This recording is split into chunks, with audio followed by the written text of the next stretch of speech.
ఎందుకంటే మిత్రులారా, ప్రపంచంలో అన్ని దేశాలు కూడా తమ తమ విస్తరణ కోసం వేరే దేశాల మీద దాడి చేసినాయి. కానీ మన భారతదేశం ఎప్పుడైనా ఎక్కడైనా ఏ దేశం మీదైనా దాడి చేసినట్టు చరిత్ర కనబడుతుందా? మనకి కనబడదు. ఎందుకంటే మనం ప్రేమ స్వరూపులం. మన ఋషులు నేర్పిన మనకి జ్ఞానం ఏంటో తెలుసా? అందరినీ ఆదరించాలి. 800 కోట్లకు పై ఉన్నటువంటి ప్రపంచ జనాభాలో సర్వే జన సుఖినో భవంతు అని చెప్పేవాడు ఒకే ఒక్క హిందూ. దానికి మనం గర్వపడాలి. సర్వే జన సుఖినో భవంతు అని చెప్పింది కేవలం హిందూ ధర్మం మాత్రమే. దానికి తగ్గ బతికేవాడు హిందూ మాత్రమే.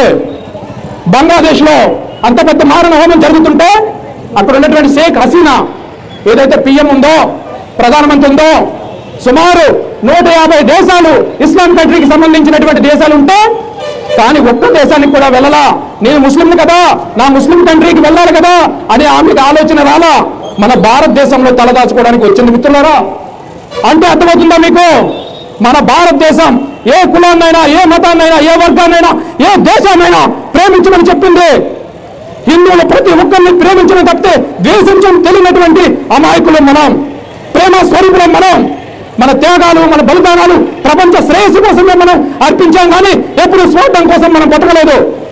అలాంటి అమాయక నిజాయితీ పరులైనటువంటి మన హిందువుల్ని ఈ భారతదేశంలోనే కాదు ప్రపంచంలో ఎక్కడా కూడా మనల్ని బతకకుండా చేయాలని అనేక కుట్రలు జరుగుతున్నాయి మిత్రులారా. దాన్ని మీరు గమనించాలి.